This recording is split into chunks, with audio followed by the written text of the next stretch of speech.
on Reddit, I saw a very good question posted.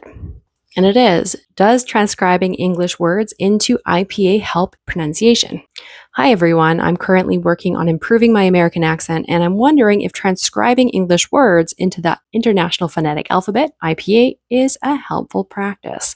Has anyone here used IPA for accent training? Did it make a noticeable difference in your pronunciation? I'd love to hear your thoughts or tips. So I'll be answering this question from the perspective of being an American accent coach.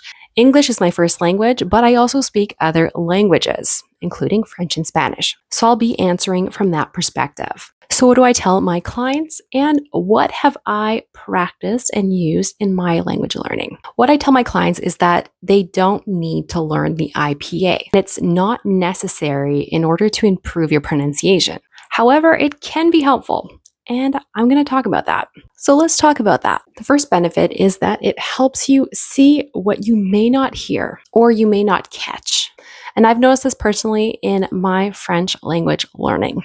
So although I can speak well in French and I am working towards improving my pronunciation in order to sound more like a native speaker, every once in a while when I am unsure of how to pronounce a word specifically, like when it comes to a certain vowel sound, that might be one sound or another sound, I can look up what the IPA inscription is. This will allow me to see exactly which sound should be used in that word. I recently got a book in order to improve my pronunciation, and there is IPA transcription in some of the examples. And I can remember there being one example where I thought, wow, I didn't realize it was that sound I was supposed to be using. I used a similar sound, but not the exact sound I was supposed to be using. Now I want to talk about the difference between using words and sentences when it comes to reading IPA or using IPA. So for me personally, like I mentioned, I like to use it for different words, specific words that I'm unsure about.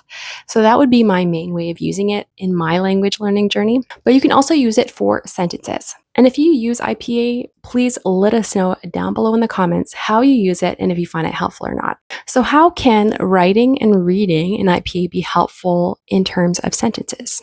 Well, if you've been studying English long enough, you probably have noticed that words, how they're pronounced individually, can be slightly different or even completely or fairly different than what they sound like when they are in sentences due to connected speech and other phenomenons. So by using IPA symbols in order to read English, this can help you notice things that you may not have noticed, like I mentioned above, by just listening to a native speaker. So as a result, the IPA can really guide you and show you how to pronounce things that aren't always intuitive in just written English. As you know, English is not always intuitive and things aren't always pronounced like they look like they should be. So it helps guide you.